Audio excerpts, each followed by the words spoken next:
Yo, I'm sick of all these motherfuckers accidentally getting superpowers and shit, and I can't even accidentally succeed. The fuck?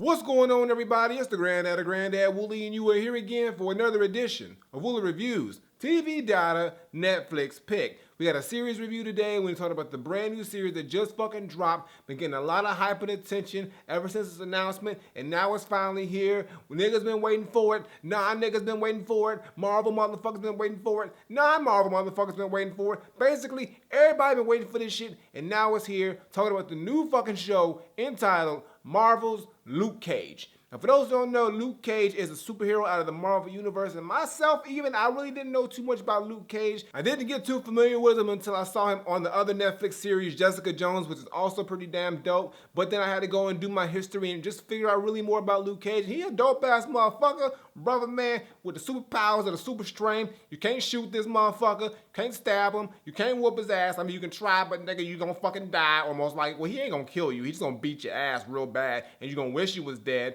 out of embarrassment and just straight up pain and sorrow. But it's all good because Luke Cage will let you have pride or dignity, or maybe not. Maybe he take that shit too because Luke Cage do whatever the fuck he wants to do. So now we're finally getting his exclusive Netflix series, and there's just been so much hype and attention towards this show. So now we gotta see if it's worth that fucking hype and if Luke Cage gave us a hot one, or if it's just a whack ass fucking show and Luke Cage fucked it up for all the brothers and we ain't never gonna get a superhero anything anymore. We're gonna be War Machine for the rest of our fucking lives.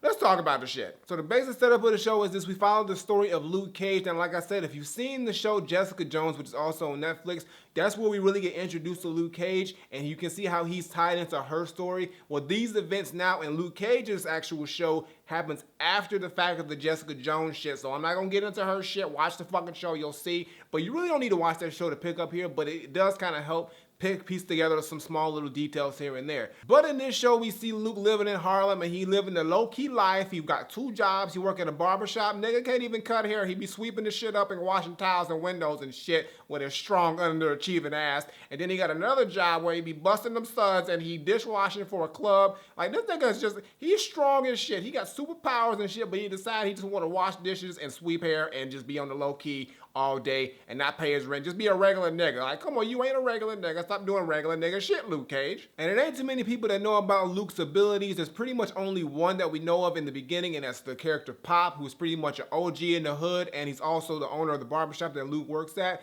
And he's like telling Luke, like, yo, Luke, why are you sitting here working this bullshit job, nigga? You can go be saving shit. You could be like Daredevil and fucking Spider-Man and shit and doing some real-time shit, but no, you want to sit here and sweep hair for $5 an hour. What the, nigga, what the fuck is wrong with you? And Luke Cage just refuses to live that life because he just does not want to draw attention to himself, because he just don't know how to handle this whole superpower shit. So he's like, I'm good on that shit, Pop. Let me just sweep this hair and just mind my goddamn business. And that's all good and well until shit starts happening, and really, really badly happening, to the point where Luke Cage has no choice but to start using his powers. Motherfuckers start dying. Motherfuckers start getting corrupt. Motherfuckers start getting talked about and snitched on. And like, you know, Luke Cage got to step in and do the goddamn thing. And now it's up to Luke Cage to be the hero that he really doesn't want to be, but he kind of fucking has to be, because there's no other fucking superheroes in Harlem. You're the only nigga in there with fucking superpowers. So by default, you got to do superhero shit. Don't be fucking around and wasting your goddamn powers, nigga. Use that shit if you got it. And then that Luke ends up coming across some of his arch enemies. Yeah, we got villains, goddammit. We got Cottonmouth, who the motherfucker in the show who playing Cottonmouth, low-key looks like Freddie Gibbs. He really does. You got Mariah Dillard, aka Black Mariah. She is black. Her name is Mariah, so those are verified. And she just crazy as motherfucker. She like a politician, but she crooked. She low-key crooked on the low. Then you got Shades. The nigga always wears shades for some reason, but like he just like this like regular dude who just wears shades, and he's just a corrupt ass motherfucker too. And then you got Diamondback, who I would say is like the big motherfucker in there, and he just salty about some shit that happened with Luke Cage back in the day. It's some real personal shit between him and Luke Cage. I'm not gonna give it away, but it's kind of like, nigga, you better let that shit go. Like, really, is that serious, Diamondback? I mean, shit. I mean, apparently it is enough for him to want to kill Luke Cage, but shit. Like, nigga, y'all could have just talked this shit out years ago. I guess not. But basically, those 4 motherfuckers are the main villains, and Luke Cage has to end up dealing with all of them pretty much at the same goddamn time in some way, shape, or form. But all those villains themselves end up interacting with each other, sometimes for the better, sometimes for the worse. But it is a dope dynamic that we can see all these characters coming and intertwining. And though it may seem like a lot of villains and a lot of things for Luke Cage to deal with, the show actually balances it out very well. And you actually get to see the backstory of not only Luke Cage, but also the villains that he's going against. And when it comes to character building itself, with the rest of the cast, they do a good job too. I mean, you got Detective Misty Knight, who's pretty much the main cop in this show, who's just trying to figure out what the fuck's going on with this nigga Luke Cage and everybody involved. And Rosario Dawson comes back and reprises the role as Claire Temple, who's also been in Daredevil. She's been in Jessica Jones. Now she's up in Luke Cage. She everywhere, goddamn. You can't stop Claire Temple. She's gonna show up wherever the superhero's at, because that's where she wants to goddamn be. And there's just a ton more dope characters in here that I would spend all day naming and talking about, but they all do a great job on here. The acting on here is on point. It's believable. It's just they all just ooze this essence of just like genuine people who would live in Harlem and just know about the city. Another cool thing about the show is they have a lot of dope cameo appearances in here. I mean, they got Dapper Dan, the real Dapper Dan from Harlem up in here. Fab Five Freddy's up in this motherfucker. Method Man's in this motherfucker for a dope cameo. Sway in this motherfucker. Heather B. They got Faith Evans performing in this motherfucker. The Delphonics are on here. Jadena.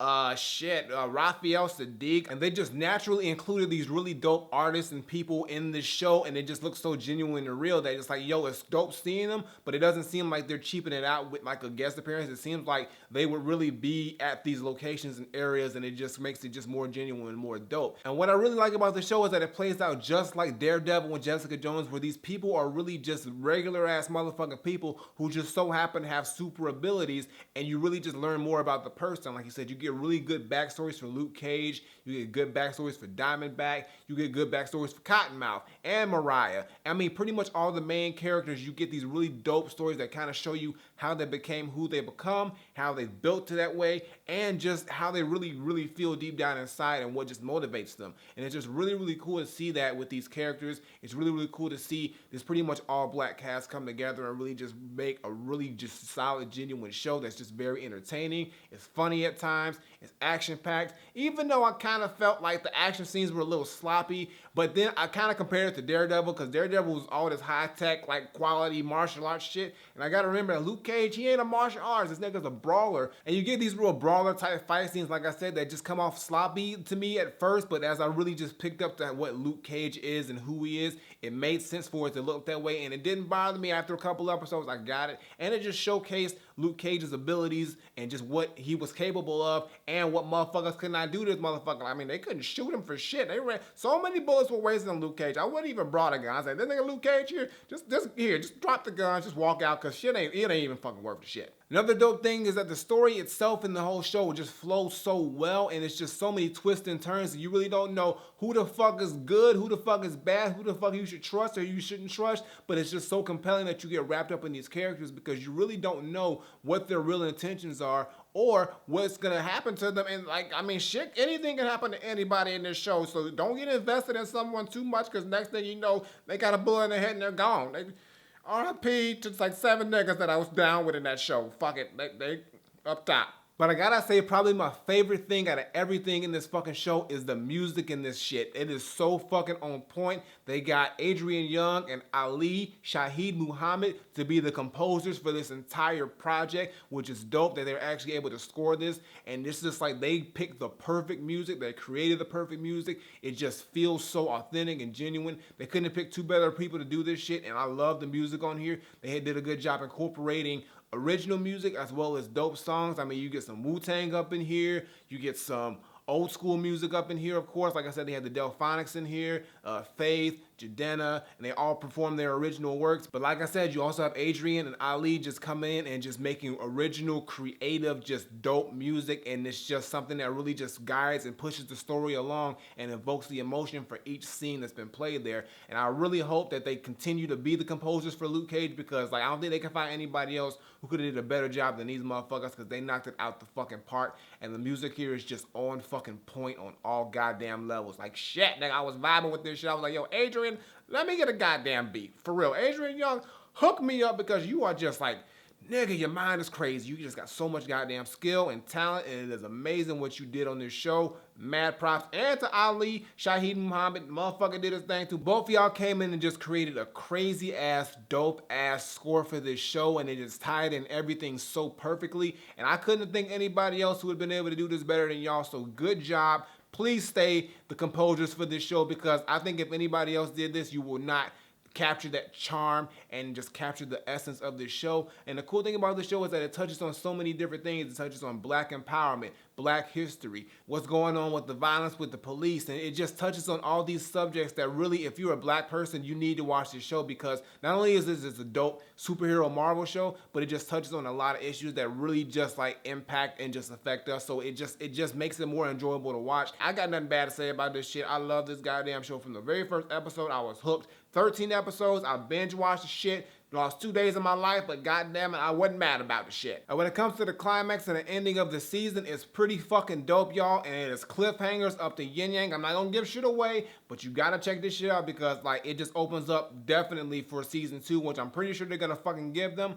But I know you got the Iron Fist shit coming, and then you got the Defenders, and they bringing back Daredevil and Jessica Jones. So it's gonna be a hot minute before we get the next season of Luke Cage. But I'm pretty sure this is not the last we're gonna see of Luke Cage. And goddamn it, that's what I'm talking about, because this is a bad motherfucker. You don't fuck with this nigga. You don't shoot this nigga. You just don't even look at him. Well, he's a nice dude. He seems like he's a nice dude, but just don't cross him, and he won't punch you through a fucking wall. It's that simple. So my final verdict, I'm not saying that Marvel Luke Cage is a very well put together, super dope Netflix series that you have to fucking check out. All I'm saying is that the shit's written well, it's shot well, characters are on point, villains are fucking crazy as shit. Luke Cage is all kinds of strong and powerful and bulletproof. I mean, the music on here is on point. Adrian Young and Ali, Shaheed Muhammad did their damn thing. And like, it's just got so much dope hip hop influence, so much soul influence, so much Harlem influence, so much black influence in here. It's just really just fucking dope to see. And on top of that, it's a dope ass superhero fucking show with dope ass superhero shit. And like, I forgot to mention this, but the names of each episode is named after a Gang Starr song. Like literally, if you look at the episode list, each fucking title is a Gang Starr song, and that's just brownie points. Like, how could they? This shit is perfect to me. Like, there's nothing wrong with this shit. I love this fucking show. It's my favorite Netflix superhero series. It beats out, sorry Daredevil, your blind ass has been replaced. You probably won't even see me.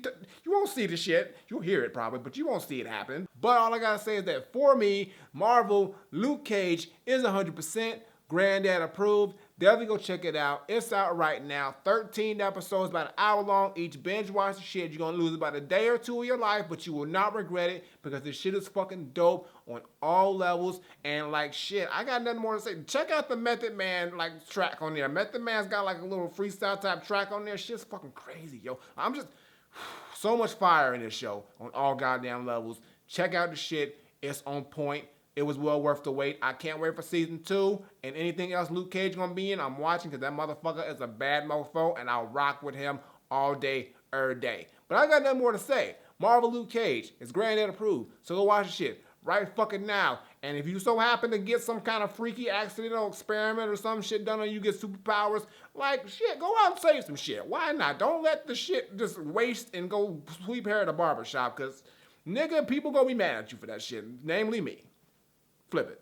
Alright, y'all, that's gonna do it for today's video. Make sure you give me a thumbs up and drop a comment. Tell me what you think of Marvel Luke Cage if you've seen it. If you haven't seen it, you are seriously fucking up. Get your ass off this video. Take your ass to Netflix. Go watch the shit right fucking now, because you need this in your life. Like, everything on this shit is dope. I'm not even gonna break it down no more. Just group it together. Everything about this show is fucking dope. So go watch the shit right fucking now. No questions asked. Don't even think, just don't go watch it now, god damn it. But first, previous videos on the side, as well as my latest single. Check that out, show us some love. And as always, Twitter, Facebook, SoundCloud, Instagram, links in the description below, and subscribe. Button on the screen, button below, Woolly Reviews, twice a week, as well as CDK studies. Check that shit out, and the gaming channel. And if you're into anything and want your shit spotlighted, info below. And I got nothing more to say. So until next time I take my leave, Granddaughter, Marvel Luke Cage. I'm not even gonna say any crazy clever shit. I'm done. Go watch the fucking show right now. Don't you still looking at me for, goddamn. You should have been clicked off, but thank you for not clicking off. That's very nice of you. But now, get your ass on and go watch some Luke Cage. I'm out of here.